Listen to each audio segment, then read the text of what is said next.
Slack contient un certain nombre d'options de formatage sur lesquelles nous reviendrons bientôt, donc les gras, italiques, barrés, les citations, etc.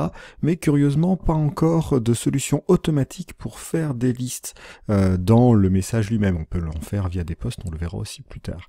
La plupart du temps, on va faire une liste avec un tiret, c'est assez classique et c'est un petit peu triste puisqu'on peut faire d'autres choses et notamment je vais vous proposer d'accéder à la puce. La puce, c'est ce caractère-ci, voici, donc qui est un petit peu plus sympathique, qui ressemble plus à une liste.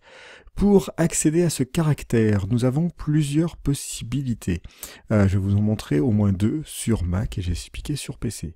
Sur Mac, vous avez accès à ce clavier virtuel. Pourquoi je montre le clavier virtuel? Parce que la première façon d'accéder à la puce va être de taper les touches Options et majuscule, et la puce apparaît ici sur le point virgule en fait. Si vous voulez, majuscule point virgule ça donne un point normal, et donc avec option ça donne un gros point. Donc fondamentalement quand je vais taper ça, et voici, j'ai créé une puce. Donc ça c'est la première option sur Mac. La deuxième étant évidemment de passer par l'option afficher les emojis et symboles.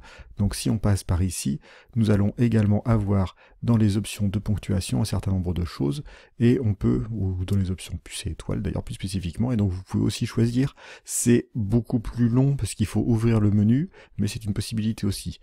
C'est clair que majuscule option point virgule c'est beaucoup plus rapide. Pour ceux d'entre vous qui ont un PC avec un pavé numérique, vous pouvez accéder au même caractère en tapant Alt 0149 sur le pavé numérique et ça donnera exactement cette puce. Donc je vais hop avec des puces et voici, nous avons notre petite liste.